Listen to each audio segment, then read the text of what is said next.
الحمد لله حمدا كثيرا كما أمر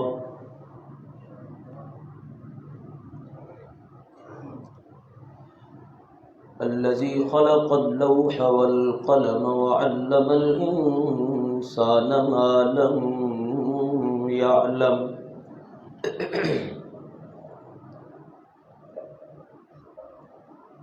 وصلى الله تعالى عليه وعلى آله وأصحابه وبارك وسلم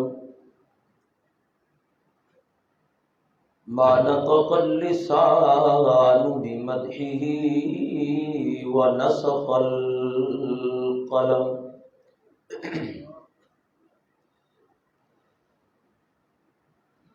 أعوذ بالله من الشيطان الرجيم بسم الله الرحمن الرحيم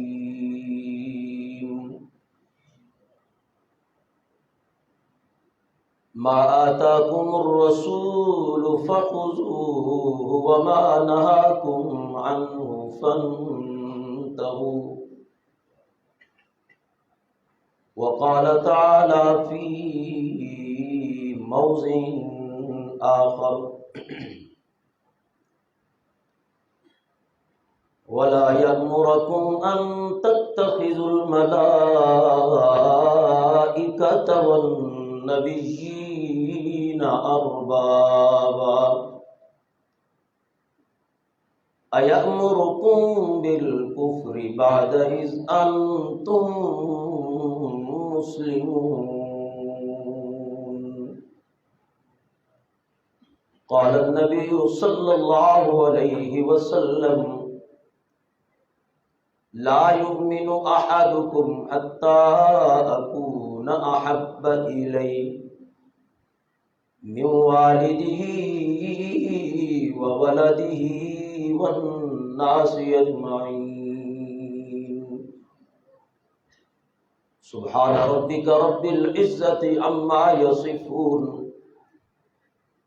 وسلام على المرسلين والحمد لله رب العالمين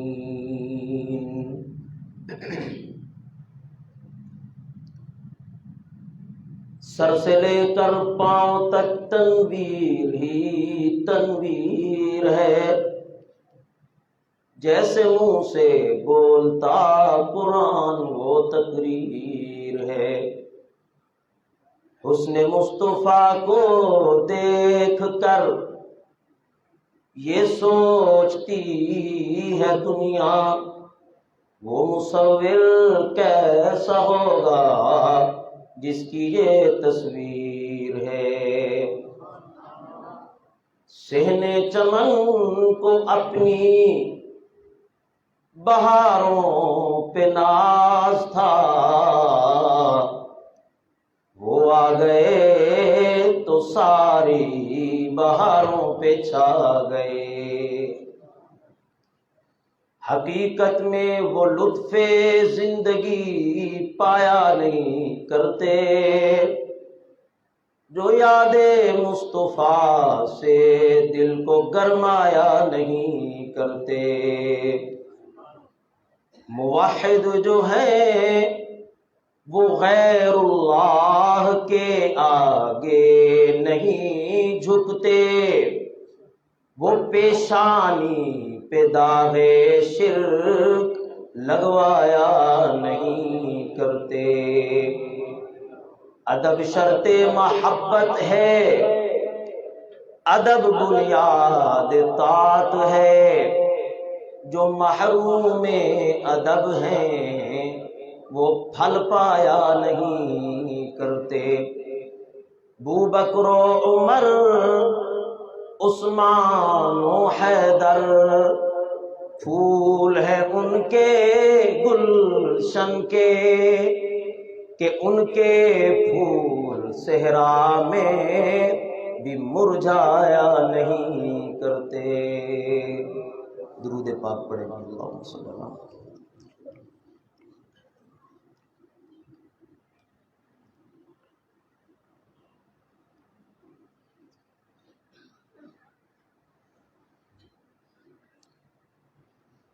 انتہائی واجب الاحترام قابل صد تعظیم و اکرام علماء کرام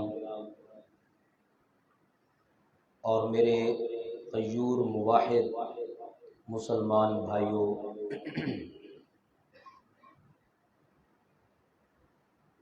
اس انتہائی مبارک اور خوبصورت پروگرام میں متباہر علماء کے درمیان حاضری دینے کا شرف حاصل ہو رہا ہے۔ حضرت اقدس نے میرے عم محترم مولانا مفتی عبدالرؤوف صاحب دامت برکاتہم نے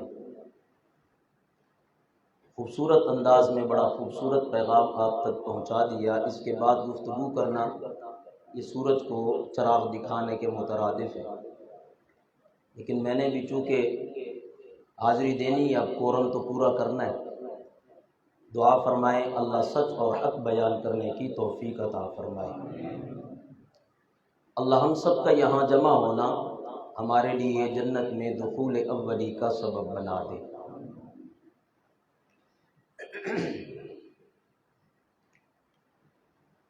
عنوان ہے سیرت سید البشر صلی اللہ علیہ وسلم۔ سیرت النبی کے حوالے سے یہ پروگرام منعقد ہے۔ جس دور سے یا جس وقت سے میں اور آپ گزر رہے ہیں، اسے ہمارا نصیبہ، ہمارا مقدر یا ہماری بدقسمتی سمجھیے کہ یہ بڑا فتنوں کا دور ہے۔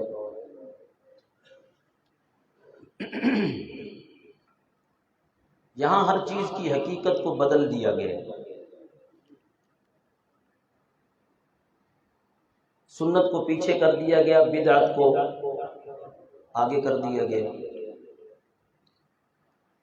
اور اب تو بدعت اس قدر بچے جنم دے رہی ہے کہ آپ حیران ہوں گے۔ جو نوجوان سوشل میڈیا استعمال کرتے ہیں وہ خوب واقف ہوں گے کہ عورتیں محفل میلاد کرتی ہیں اور مردوں کے لیے پردے کا خاص انتظام ہوتا ہے۔ اب اس سے زیادہ اور چیز کی حقیقت کو بدلنا کیا ہوگا؟ اکبر الہ آبادی نے اس لیے تو کہا تھا کہ کل جو نظر آئیں شہر میں چند بیویاں بے پردہ، تو غیرت قومی سے اکبر زمین میں گڑ گیا، کہنے لگا کہ آپ کے وہ پردے کا کیا ہوا؟ تو عورتوں نے کہا کہ عقل پہ مردوں کی پڑ گیا۔ اس قدر فتنوں کا زمانہ اور دور ہے کہ ہر چیز کی حقیقت کو بدل دیا گیا۔ جو چیزیں اپنانے کی تھیں انہیں چھوڑ دیا گیا، اور اب خود سمجھتے جائیے گا، منانے پر کام کو سہار دیا گیا۔ مناؤ مناؤ مناؤ، اپنانے کی کوئی ضرورت نہیں۔ اور اسی چیز نے امت مسلمہ کو آج اس دہانے پہ لا کھڑا کیا ہے کہ اب مانگے سے موت نہیں ملتی۔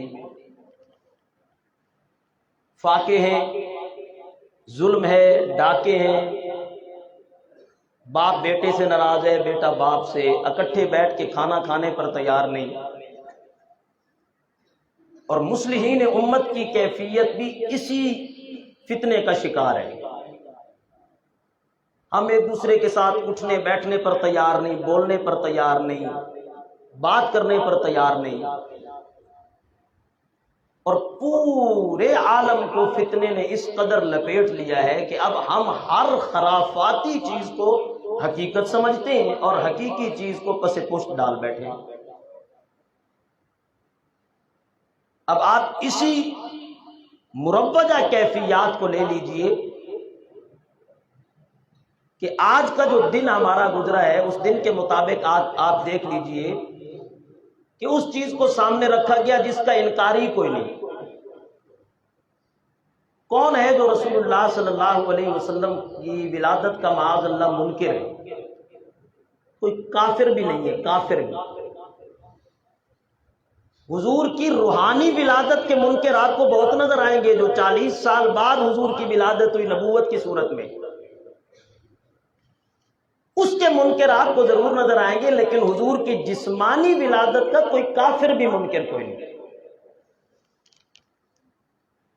اب یہ حقیقی تصور اس قدر مسخ کر دیا گیا ہے ہمارے سامنے کہ ہمارے نوجوانوں کو حضور کی ولادت یاد ہے، حضور کی سیرت کا پتہ ہی کوئی نہیں۔ اچھا، آپ جتنے بھی حضرات بیٹھے علماء سے ہٹ کے کوئی بندہ سیرت، لفظ سیرت کا معنی بتا سکتا ہے آپ نے؟ تو ہاتھ کھڑا کرے اور بتا دے۔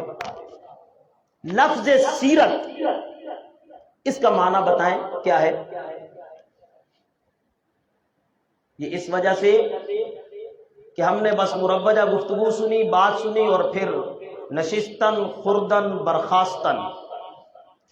سیرت کا معنی ہوتا ہے حالت۔ حضرت موسیٰ علیہ الصلوۃ والتسلیم نے پکڑا، قرآن نے کہا لا تخف سنعیدها سیرتها الاولی، آپ ڈریے نہیں، ہم اس کو پہلی حالت میں لوٹا دیں گے۔ یہ سانپ نہیں ہے آپ کے پکڑنے کی دیر ہوگی، ہم اس کو پہلی حالت میں لوٹا دیں گے، یہ اسی طرح عصا بن جائے گا۔ تو سیرت کا معنی کیا ہوا؟ حالت، پیغمبر کی حالات زندگی، اور یہ ہے اپنانے کی چیز، اپنانے کی۔ ولادت ہے منانے کی چیز۔ شریعت اپنے ماننے والوں کو منانے کی کیفیات کی طرف نہیں لے جاتی، اپنانے کی کیفیات کی طرف لے جاتی ہے۔ اب آپ کے لیے یہ بات اگر مشکل نہ ہو تو میں اسے آسان کروں۔ کوئی بندہ ولادت کو اپنا سکتا ہے؟ حضور کی ولادت کو؟ حضور کی ولادت کو اپنانے کا مطلب یہ ہے بھئی بندہ خود تو اپنی مرضی سے پیدا نہیں ہوا، لیکن وہ آکھے بھئی میرا جڑا پتر ہو سی نا، بیٹا میرا، وہ سوموار والے دن ہو سی،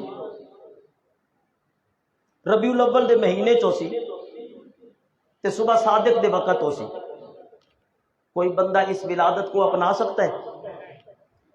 اللہ نے ولادت کے اس اپنانے کے تصور اور دروازے کو بھی بند کر دیا ہے۔ رب کہتا ہے یہب لمن یشاء اناثا ویہب لمن یشاء الذکور او یزوجہم ذکرانا واناثا ویجعل من یشاء عقیما انہ علیم قدیر۔ بیٹے دینے پر بھی قادر ہے تو صرف کون؟ بلند آواز سے۔ بیٹیاں دینے پر بھی قادر ہے تو صرف کون؟ بیٹیاں بیٹے ملا کر دینے پر بھی قادر ہے تو صرف کون؟ کس کو بیٹے دینے ہیں کون جانتا ہے؟ کس کو بیٹیاں دینی ہے کون جانتا ہے؟ کس کو جوڑے جوڑے دینے ہیں کون جانتا ہے؟ پھر رب کہتا ہے انہو قدیر، جس کو میں بانجھ کر دیتا ہوں نا وہ بھی مایوس نہ ہوا کرے۔ دنیا کے سارے ڈاکٹر کہیں تیری اولاد نہیں ہو سکتی، وہ میں رب کا در نہ چھوڑے، اسے بھی میں ہی اولاد دینے پر قادر ہوں، میں ہی اسے اولاد دینے پر قادر ہوں۔ اللہ نے میلاد کو اپنانے کا جو دروازہ تھا نا وہ بھی بند کر دیا اللہ نے، اور سیرت کو اپنانے کا تصور یوں دیا، اتنا آسان کر دیا۔ توجہ کیجئے، اتنا آسان تصور پیش کیا اللہ نے سیرت کو اپنانے کا۔ ایک بندہ اپنی ضرورت کے لیے پانی کا گلاس اٹھاتا ہے، اسے دیکھتا ہے، بسم اللہ پڑھتا ہے، دائیں ہاتھ سے پیتا ہے، بیٹھ کر پیتا ہے، 3 سانسوں میں پیتا ہے۔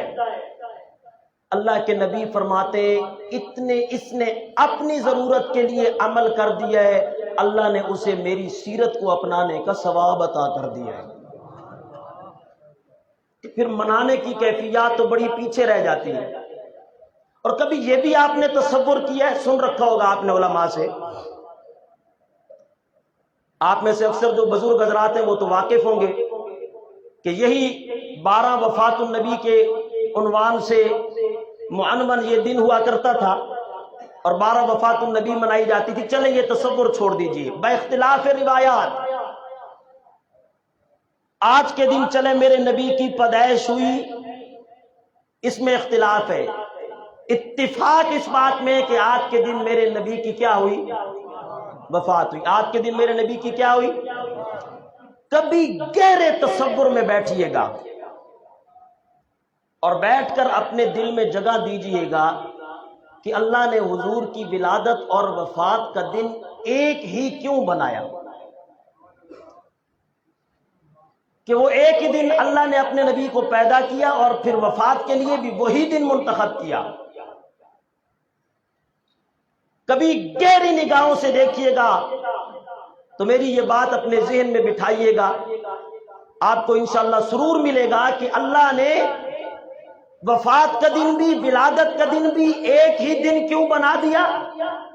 انہی کی مانتے ہیں وہ جو کہتے ہیں کہ 12 ربیع الاول کو میرے نبی کی پیدائش ہوئی، سوموار کا دن ربیع الاول 12، تو پھر مان کر ہم کہتے ہیں کبھی یہ تصور بھی کیجئے کہ رب نے ایک ہی دن میں نبی کی ولادت بھی رکھی اور اسی دن میں وہ نبی کی وفات بھی رکھی۔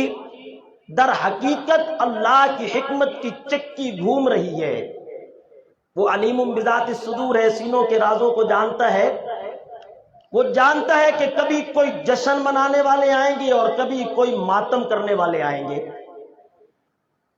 کسی کے ہاں غم کی خبر ماتم کی طرف لے جائے گی اور کسی کو خوشی راس نہیں آئے گی، وہ جشن کی طرف چلے گا۔ اللہ نے ان دونوں رسموں کا خاتمہ کیا حضور کی وفات اور آپ کی ولادت کو ایک دن میں اکٹھا کر کے، کہ جہالت کے زمانے میں جاہلین کی یہ رسم ہوتی تھی، جب انہیں کوئی خوشی ملتی تو وہ کیا منایا کرتے تھے؟ جشن، بلند آواز سے۔ چلے آج کے جشن کو نہ صحیح، آپ اس جشن کو ذہن میں رکھیں۔ خوشی کے ملنے کی کیفیت پر کیا کرتے تھے؟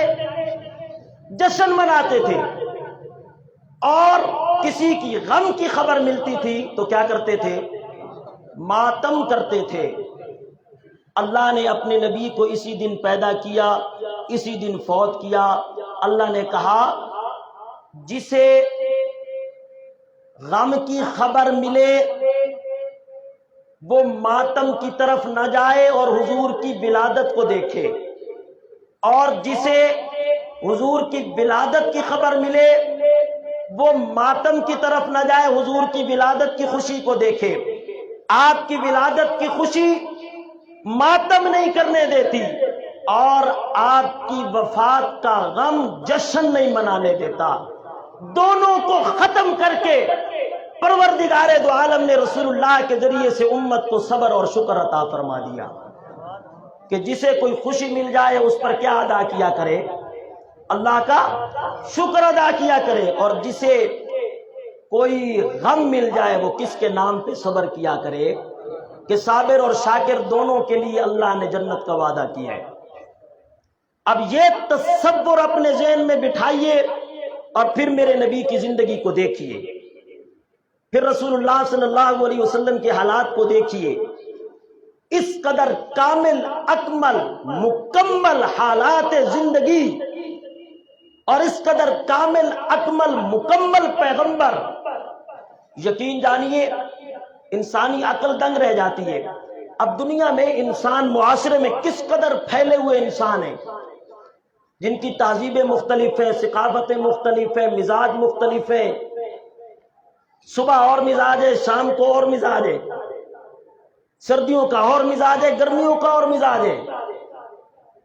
پھر انسان کے پاس جب پیسہ ہو، دولت ہو تو اس کا مزاج الگ ہوتا ہے، اور پھر جب غربت اور فقر آ جائے تو اور مزاج ہوتا ہے۔ صحراؤں میں رہنے والوں کے مزاج الگ ہیں اور شہروں میں رہنے والوں کے مزاج الگ ہیں۔ وہ انسان کے جس کے مزاج پر موسموں کا اثر ہو، جس کے مزاج پر تہذیب کا اثر ہو، جس کے مزاج پر تمدن اور ثقافت کا اثر ہو، وہ انسان جو گرمی میں الگ مزاج رکھے، سردی میں الگ مزاج رکھے، عمارت میں الگ مزاج رکھے، غربت میں الگ مزاج رکھے، بڑا ہو الگ مزاج رکھتا ہو، چھوٹا ہو الگ مزاج رکھتا ہو، مالک ہو اس کا مزاج الگ ہو، نوکر اور غلام ہو اس کا مزاج الگ ہو، شہری اور دیہاتی ہونے کے اعتبار سے اس کا مزاج الگ ہو۔ پروردگار اتنے مختلف المزاج قسم کے انسانوں کے لیے جن کے اختلاف مزاج کی کیفیات کی سمجھ نہ آتی ہو، کوئی ایک تو ان کے لیے معیار زندگی ہوگا کہ جسے دیکھ کر جو اپنی زندگی گزارے تو خلاق عالم سے ایک ہی جواب آتا ہے، لقد کان لکم فی رسول اللہ اسوۃ حسنہ۔ اور گورا ہے یا کالا ہے، امیر ہے یا غریب ہے، مالک ہے یا نوکر ہے، تنگ دست ہے یا صحت مند اور تندرست اور مالدار ہے، جس نے جس نظریے سے میرے نبی کو دیکھنا ہے، میں نے اتنا کامل بھیجا ہے، ہر اعتبار سے اسے میرا نبی اس کی زندگی میں نظر آئے گا۔ اس قدر کامل، اکمل اور مکمل پیغمبر بنایا۔ اور پھر خدا گواہ ہمارے ہاں تو عجیب قسم کی محبت کے معیار بن گئے نا، ہم نے تو محبت کی کسوٹیاں بدل دی ہیں۔ اب میں اپنی گفتگو کی طرف آنے لگا ہوں۔ ہم نے محبت کی کسوٹیاں بدل دی ہیں۔ ہمارا یہ، معذرت کے ساتھ مفتی صاحب، ہمارا یہ محض دعویٰ ہے کہ ہمیں سب سے زیادہ حضور سے محبت ہے۔ یہ خالی ہمارا دعویٰ ہے، اور یہ بالکل خالی اور محض دعویٰ ہے، اس میں کوئی اصل اور بنیاد نہیں۔ جن لوگوں نے یہ دعوے کیے نا، انہوں نے پھر کر کے دکھائے، اور پھر قرآن نے ان کے تذکرے کیے، قرآن نے پھر ان کے گن۔ میں اکثر اس وجہ سے گفتگو میں یہ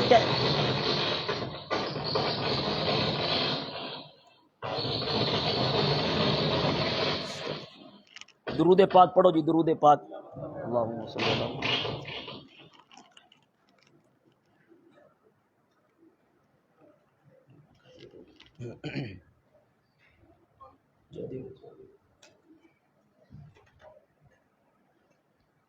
بس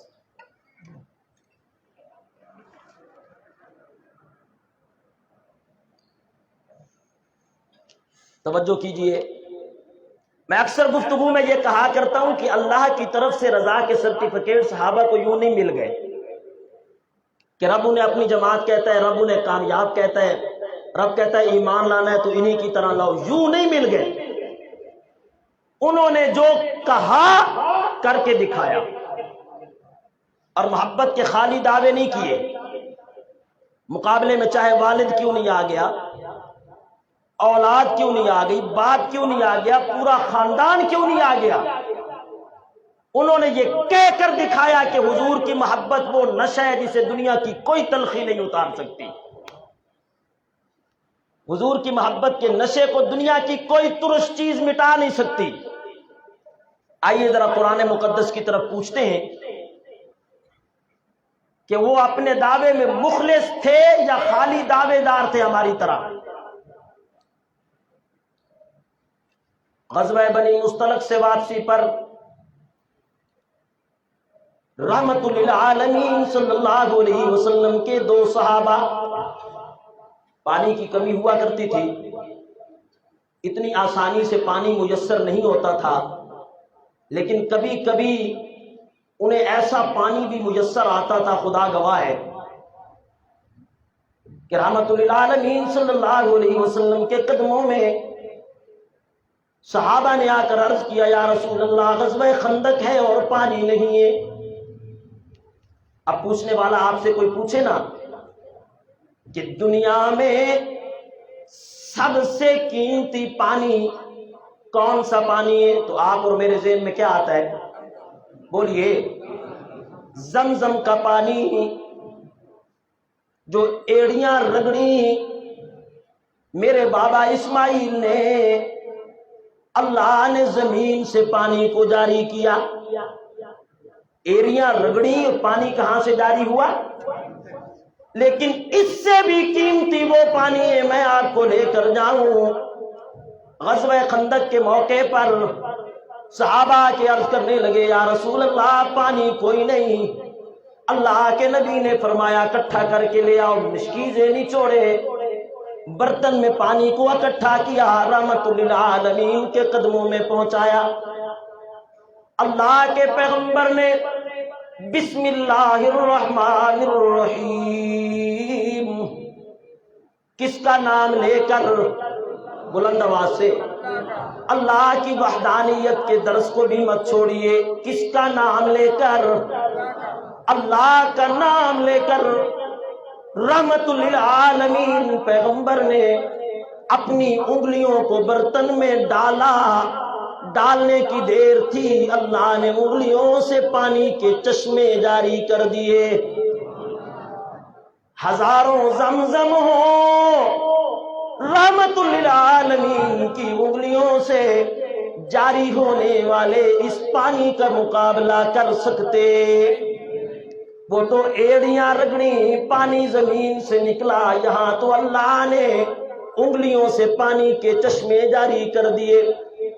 کبھی کبھی پانی نہیں ہوتا تھا، رب یوں بھی پلایا کرتا تھا پیغمبر کے یاروں کو۔ سبحان اللہ، ان کی قسمت پہ ناز آ رہی ہے، کیوں رشک نہ کریے؟ اللہ اکبر۔ ایک صحابی مہاجر ہے، ایک صحابی انصاری ہے۔ پانی کے اس حوض پر مہاجر نے یا انصاری نے جا کر چمڑا ڈال دیا، بھئی تو اور کوئی پانی نہ پیوے، میرے جانور نے پینا ہے، میں نے استعمال کرنا ہے۔ اس مہاجر اور اس اعرابی صحابی کے سامنے انصاری آیا، اس نے کہا یہ تو نے کیوں اس پر قبضہ کر لیا؟ اٹھا، جو آئے گا اس پانی کو استعمال کرے گا۔ جھگڑا بڑا، مہاجر صحابی کے ہاتھ میں اونٹ کی ہڈی لگی، انصاری کے سر میں دے ماری، زخمی ہو گیا۔ بات رحمت للعالمین صلی اللہ علیہ وسلم تک پہنچی۔ حضور علیہ السلام نے فرمایا دعوہ فإنہا منتنۃ۔ جس جہالت کے زمانے سے میں محمد عربی کھینچ کھینچ کے تمہیں نکالتا ہوں، تم پھر اسی طرف جاتے ہو۔ چھوڑو ان بدبودار چیزوں کو۔ انما المؤمنون اخوۃ، مومن تو بھائی بھائی ہوا کرتے ہیں۔ اور پھر مومن دوسروں کے لیے حکم کیا ہے فاصلحوا بین اخویکم، اپنے بھائیوں کے درمیان دوریاں پیدا نہ کیا کرو، انہیں قریب کیا کرو، انہیں قریب کیا کرو۔ جہاں برتن ہوتے ہیں کھٹکا بھی وہیں پر، شور بھی وہیں پر ہوتا ہے۔ برتن آپس میں ٹکرائیں تو شور پیدا ہوتا ہے۔ انسان جہاں رہتے ہیں وہاں پھر حالات بھی بدل جایا کرتے ہیں۔ جب بھی کسی کے یوں بدلتے ہوئے جھگڑے کے حالات دیکھا کرو تو رحمت للعالمین کے اس فرمان کی طرف متوجہ ہو جایا کرو۔ اللہ کے محبوب پر پیغمبر نے فرمایا میں تمہیں ایسا عمل نہ بتاؤں جو نفلی روزوں سے بھی زیادہ بہتر ہے۔ توجہ کیجئے، میں تمہیں ایسا عمل نہ بتاؤں جو نفل نماز سے بھی زیادہ بہتر ہے، میں تمہیں ایسا عمل نہ بتاؤں جو نفلی روزوں سے بھی زیادہ بہتر ہے، نفلی عبادت سے بہتر عمل میں تمہیں نہ بتاؤں۔ صحابہ نے عرض کیا یا رسول اللہ ضرور بتا دیجئے۔ رحمت للعالمین نے فرمایا جب تم دیکھا کرو تمہارے دو مسلمان بھائیوں کے درمیان جھگڑا ہو گیا ہے تو پھر منافق بن کر ادھر کا جھوٹ ادھر نہ پہنچایا کرو، ادھر کا جھوٹ ادھر نہ پہنچایا کرو، یوں بات کو سلگایا نہ کرو، اس لیے کہ لیس یصلا بنار الحرب جانیہا، آگ لڑائی کی آگ میں کبھی بھی چنگاری لگانے والا خود داخل نہیں ہوتا، خود نہیں آتا، اس کا کام ہے صرف انگارہ لگا دینا، اس کا کام ہے صرف تیلی لگا دینا، وہ خود اس جنگ میں کبھی داخل نہیں ہوگا۔ کبھی اگر مومنوں کے درمیان دوریاں دیکھنے لگے ہو تو پھر فَأَصْلِحُوا ذَاتَ الْبَيْنِ، ان کے درمیان صلح کے رستے ہموار کرنا تمہارا کام ہوگا، تمہارے لیے جنت کے رستے آسان کرنا میں اللہ کا کام ہوگا۔ ہاں، تمہیں نفلی عبادت سے بھی زیادہ، نفلی روزوں سے بھی زیادہ، نفلی نمازوں سے بھی زیادہ جس چیز نے تمہیں جنت کی راہ کی طرف لے جانا ہے وہ منافقت سے پاک رہنے والی زندگی نے۔ ہاں جی، اب یوں نہ ہو ادھر کی بات سنو تو ادھر پہنچا دو، ادھر کی بات سنو تو ادھر پہنچنا۔ انما المؤمنون اخوۃ فاصلحوا بین اخویکم۔ اے لوگو، یوں تو کبھی نہیں نہ ہوا، درد پاؤں کو ہوتا ہے روتی تو آنکھ ہے۔ درد ہاتھ کو ہوتا ہے، بولتی تو ڈاکٹر کے سامنے زبان ہے۔ کبھی سوچئے بھی صحیح میرے بھائیوں، کیوں اللہ کے پیغمبر نے مسلمانوں کو ایک جسم کی طرح مثال دے کر بتایا؟ کیوں بتایا؟ کیوں بتایا؟ توجہ کیجئے۔ اس لیے بتایا، سر میں درد ہو تب بھی زبان بولے، پاؤں میں درد ہو تب بھی زبان بولے، پیٹ میں درد ہو تب بھی زبان بولے، آنکھ بھی آنسو بہائے۔ یہ آنکھ نے، یہ زبان نے کبھی نہیں کہا پیر دا مسئلہ ہے جی، میرا مسئلہ تھا کوئی نہیں۔ یہ زبان نے کبھی نہیں کہا ہاتھ میں درد ہے زبان تو میں تو ٹھیک ہوں، نہ مجھے تو کچھ نہیں۔ نہ، ہاتھ میں درد ہو تب بھی زبان بولے، پاؤں میں درد ہو تب بھی زبان بولے۔ المؤمنون المسلمون کا جسد واحد، مسلمان بھی ایک جسم کی طرح ہے۔ پوری جسم میں درد کی کیفیت بن جاتی ہے جب کسی ایک عضو کو درد ہوا کرے۔ اب اگر مسلمان ہو تو دوسرے مسلمان کے دکھ اور درد کو محسوس بھی کیا کرو، کیونکہ تم بھی ایک جسم کی طرح ہو۔ جس طرح زبان بولنے اور مدد سے منکر نہیں ہوتی، تم بھی اپنے بھائی کی مدد سے انکار نہ کیا کرو، ایک جسم کی طرح رہو۔ بات اور طرف نکل گئی۔ اللہ کے پیغمبر صلی اللہ علیہ وسلم نے فرمایا چھوڑو ان باتوں کو، یہ جہالت کی باتیں ہیں، اسی وجہ سے تو تم کنتم علی شفا حفرۃ من النار فانقذکم منہا، تم ایک کنارے پر تھے جہنم کے گڑھوں میں سے۔ میں اللہ کے پیغمبر کی سیرت نے، میں اللہ کے پیغمبر کی زندگی نے، میں اللہ کے پیغمبر کی تعلیمات نے اس گڑھے سے تمہیں اٹھایا، جنت کا وارث بنا دیا ہے۔ چھوڑو، پھر اسی طرف جا رہے ہو، چھوڑ دو ان باتوں کو۔ لیکن بات منافق کے ہاتھ لگ جائے تو پھر وہ کیا سے کیا بنا دیا کرتا ہے۔ عبداللہ بن ابی منافق بھی موجود ہے، اس کے ہاتھ بات لگی، اس نے مشہور کر دیا یہ تو یوں ہو گیا۔ معاذ اللہ، جیسے کوئی بندہ اپنے کتے کو پالے اور وہ اسے ہی کاٹ ڈالے، اپنے کتے کو پالے معاذ اللہ اور وہ اسی کو کاٹ ڈالے۔ یہ آئے تھے لٹے پٹے ہمارے پاس، اور انہیں تو زراعت کا پتہ ہی کچھ نہیں تھا، یہ درخت لگانا نہیں جانتے تھے، یہ فصلیں اگانا نہیں جانتے تھے، باغ کیسے لگتا ہے انہیں کیا پتا، یہ تو تاجر تھے، سب کچھ تو وہی چھوڑ کے آ گئے۔ ہم نے انہیں مکان بھی دیے، ہم نے انہیں باغات بھی دیے، ہم نے انہیں بیویاں بھی دے دی، فی روایتین ہم نے انہیں بیویاں بھی طلاق دے کر دے دی۔ یہ باغ تو پسند کرے تو تیرا ہے، یہ دو بیویاں تو پسند کرے میں طلاق دوں تو نکاح کر۔ یہاں تک ہم نے ان کے لیے قربانیاں دی، ان لٹے پٹے لوگوں کو ہم نے پالا، ہم نے انہیں سب کچھ دیا، اب ہمارے ہی انصاریوں کے سر پھاڑے جا رہے ہیں۔ ہم الذین یقولون لا تنفقوا علی من عند رسول اللہ حتی ينفضوا، کہنے لگا خرچہ نہ کرو ان پر، یہ جو رسول اللہ اور اس کے ساتھی ہیں ان کو خرچہ دینا بند کرو، بھاگ جائیں گے۔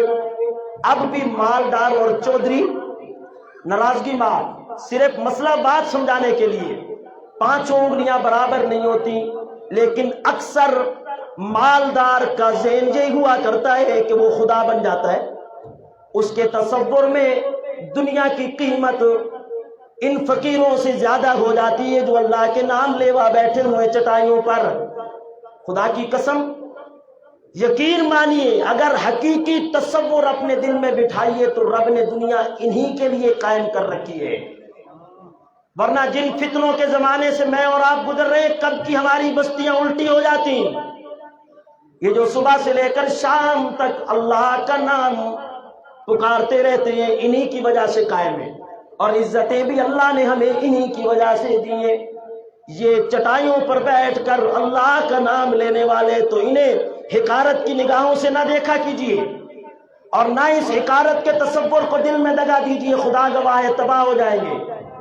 آپ کی کامیابیاں اور آپ کا مال و متاع اس وقت تک ہے جب تک ان پر خرچ ہو رہا ہے۔ اللہ کے دیوں میں سے آپ نے دیا ہے، آپ نے کون سا کوئی اللہ کے ساتھ ٹھیکہ کر رکھا ہے؟ تو مالدار کا ذہن یہ بن جاتا ہے کہ میں فقیر کو چلا رہا ہوں، جبکہ اس فقیر کے فقر کی بنیاد پہ اللہ مالدار کو چلا رہا ہوتا ہے۔ اس کا فقر امیر کو چلاتا ہے۔ یہ انہی کی نسبتوں سے کیا پتہ رب آپ کو رزق دیتا ہو کہ وہ رازق تو خود ہے، اس نے رزق کے خزانے تو ویسے ہی اپنے پاس رکھے ہیں۔ بہرحال یہ بات آگے چل کے میں عرض کرتا ہوں، لیکن ہمیشہ مالدار آدمی نے دنیا کو اپنے سامنے رکھا اور وہ یہ سمجھتا ہے کہ بس میرے پاس مال ہے، دولت ہے تو پھر سب کچھ موجود ہے، مجھے کوئی ضرورت نہیں۔ اگر مال ہی سب کچھ ہے تو پھر قارون کا مرنا کیسا، اس کا زمین میں دھنسنا کیسا؟ پھر کیوں مالدار مر جایا کرتا ہے؟ وہ مال اسے موت سے کیوں نہیں بچاتا؟ مالدار اپنے مال سے اچھے ڈاکٹر کو چیک ضرور کروا لے گا، لیکن صحت کے لیے پھر اللہ کا محتاج ہے۔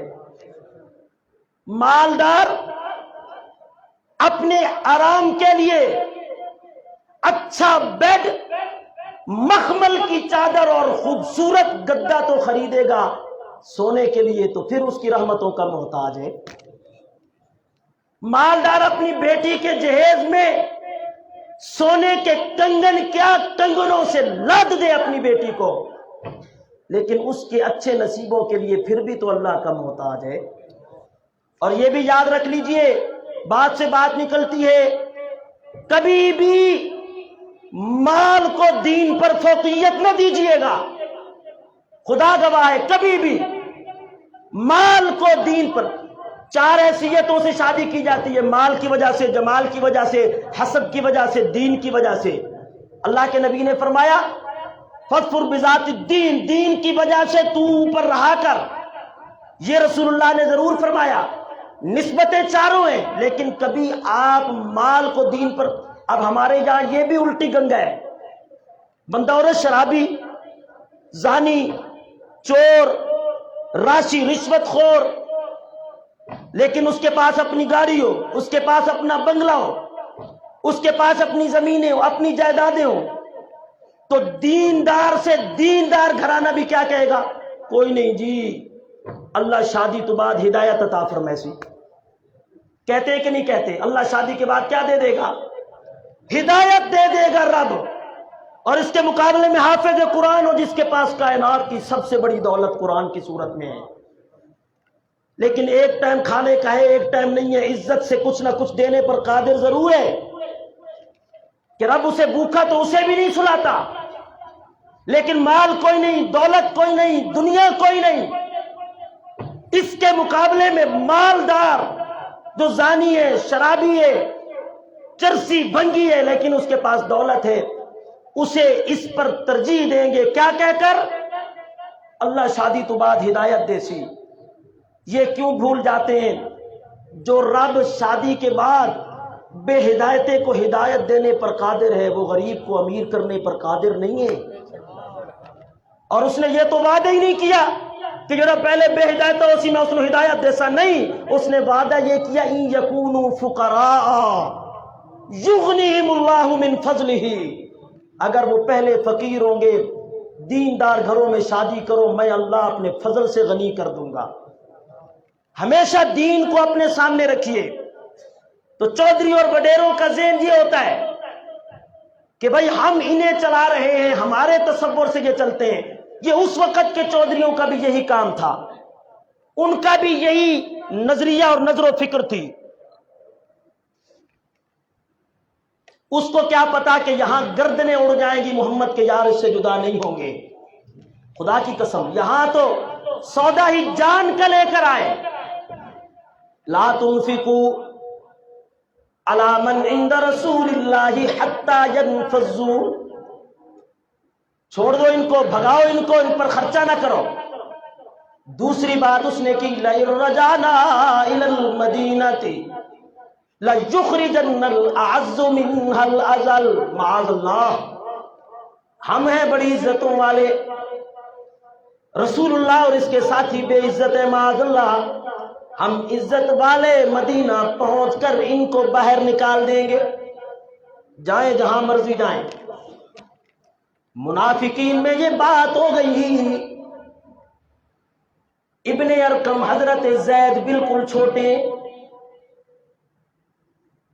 بات سنی اور اپنے چچا کو جا کر بتا دی، چچا آج میں نے یہ بات سن لی ہے۔ توجہ ہے آپ حضرات کی؟ انشاءاللہ میں وقت پر گفتگو ختم کروں گا، حضرت اگر 10 منٹ نماز تو پہلے ختم کر دیں انشاءاللہ۔ توجہ ہے آپ حضرات کی؟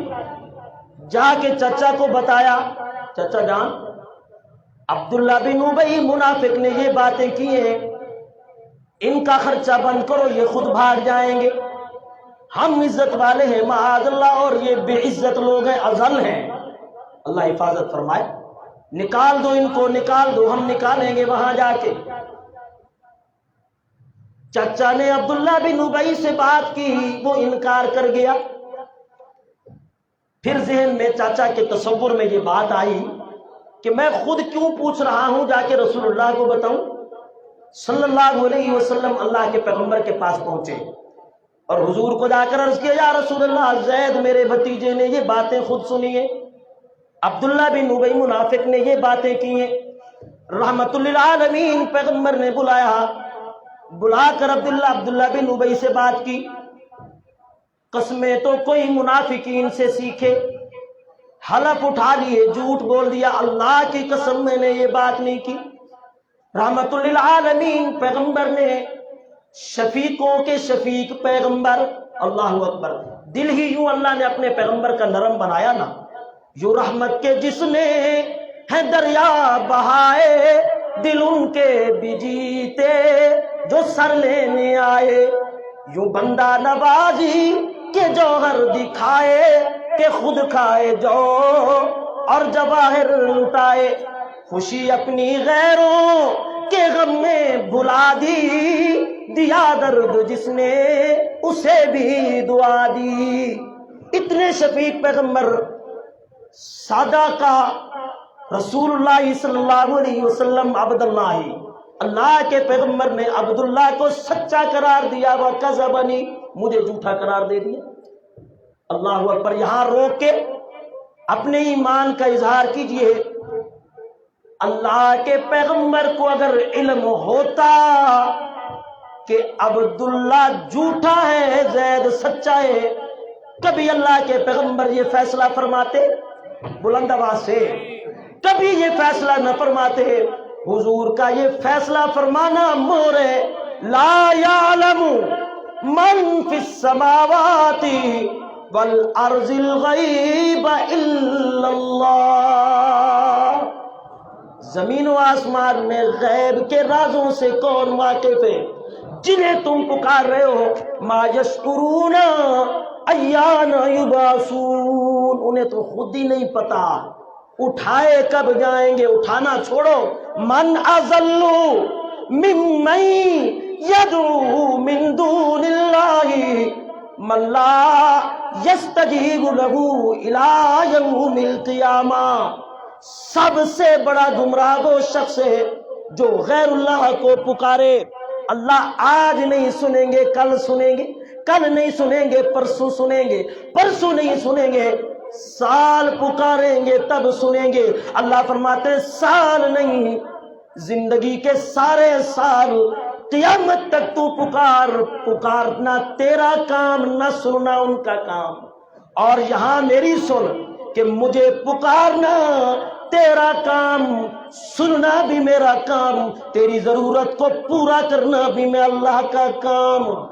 مجھے پکار، قیامت آ سکتی ہے، قبر والے تیری پکار سن، قبر والے تیری پکار سن نہیں سکتے، تبھی تو جواب نہیں دے سکتے۔ وَهُمْ عَنْ دُعَائِهِمْ غَافِلُونَ۔ چلیں یہ بات اور طرف نکل جائے گی، دوسری بات بھی سنتے جائیے۔ جن حضرات کا یہ نظریہ اور عقیدہ ہے اللہ کے پیغمبر ہر جگہ موجود ہے، ہر ایک کو دیکھ رہے ہیں، حضور حاضر اور ناظر ہیں، تو پھر کہتے نا حضور عبداللہ تو جھوٹ بول رہا ہے، میں خود موقع پر موجود تھا، تو نے یہ باتیں کی ہیں، زید سچ بول رہا ہے؟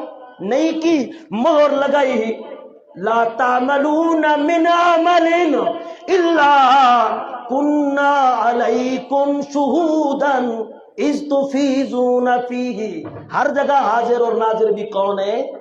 عالم الغیب بھی کون ہے؟ ہر جگہ حاضر ناظر بھی کون ہے؟ بات ہوئی، چچا نے ڈانٹا، بھائی اب زید تو نے چنگا کام کیا، آج تو نے بہت اچھا کام کیا، مجھے معاف رکھیے گا، میں نے حضرت سے گزارش کی تھی، میرا گلا شدید خراب ہے، لیکن ان کی محبت میں، ان کی پرخلوص دعوت، بلکہ ان کے حکم پر حاضری ہوئی ہے، جو کہہ رہا ہوں آپ توجہ سے سماعت فرمائیں، گلے کی طرف نہ دیکھیں، بات کی طرف دیکھیں۔ بات کی طرف دیکھ رہے ہیں جی؟ تو نے اچھا کام کیا زید، بےزتی کرا دیتی تو مسلمانوں دی، مسلمانوں کی بےزتی کرا دی، دیکھ اس نے وہ سچا ہو گیا، غم کی کیفیت طاری ہوئی، اور ایسا غم کہ زمین پھٹے، اور زید کہتے ہیں میں اس میں اتر جاؤں، سر جھکائے قافلے کے ساتھ چل رہے ہیں، قافلے کے ساتھ چل رہے ہیں، سر جھکا ہوا ہے، اچانک کسی نے کان کو پکڑا اور مروڑ دیا، یوں نظریں اٹھائیں، دیکھا تو رحمت للعالمین کا چہرہ نظر آیا، حضور ہیں، مسکرا رہے ہیں۔ حضرت زید فرماتے ہیں کعبہ کے رب کی قسم، اگر مجھے قیامت تک زندگی مل جاتی اتنی خوشی مجھے نہیں ہونی تھی جتنے حضور کو مسکراتے ہوئے دیکھ کر اللہ نے مجھے خوش کر دیا، اتنا میں خوش ہو گیا، اتنا خوش ہو گیا، اتنی خوشی ملی۔ حضرت ابوبکر آئے، انہوں نے آ کے پوچھا زید حضور نے کیا کہا؟ میں نے حضرت ابوبکر کو بتا دیا کہ حضور نے یہ کہا۔ ترمذی شریف کی روایت حضرت کی نظروں سے گزری ہو، حضرت عمر آئے تو حضرت عمر کو میں نے نہیں بتایا، میں آ کے میں نہیں دسدا، بچے تھے اکڑ گئے، دماغ پہ بات ہی کہا نہیں بتاتا۔ پھر حضرت عمر تو حضرت عمر ہے، جتھے شیطان دی بھی نہیں چل دی، جس گلی سے گزر جائے آج تک شیطان بھونک رہا ضرور ہے، چاہے وہ حیدرآباد کی سرزمین ہو یا سرگودا ہو، وہ بھونکتا ضرور ہے، پر عمر کر کچھ نہیں سکتا، نہ وہ عمر کو حضور سے جدا کر سکتا ہے، نہ اللہ کی جنت سے باہر نکال سکتا ہے۔ انو بند کر دو جی، بند کر دو، 2 منٹ کی بات ہے، بس ختم کرتے ہیں جی۔ نہ وہ حضور کی معیت سے عمر کو نکال سکتا ہے، نہ رب کی جنت سے نکال سکتا ہے، اپنا سینہ پیٹتا رہے تا قیامت پیٹتا رہے۔ آج بھی عمر کا دشمن پیٹ رہا ہے۔ پھر حضرت عمر نے پوچھا نا اپنے طریقے سے، فوراً دسیا، حضور نے کچھ بھی نہیں کہا، صرف میرے کان کو مروڑا اور چل دیے۔ اللہ اکبر، دل غم زدہ ہے، رب نے آسمانوں سے قرآن اتارا، میرے پیغمبر غم کرنے کی ضرورت نہیں۔ یہ کون ہوتے ہیں؟ آپ کا نفقہ بند کرنے والے، للہ خزائن السماوات والارض، زمین و آسمانوں کا خزانے کا مالک تو صرف کون ہے؟ رزق کے خزانے تو اللہ نے اپنے پاس رکھے ہیں۔ اللہ یبسط الرزق لمن یشاء ویقدر، میں چاہوں گا جسے خزانے دوں گا رزق کے۔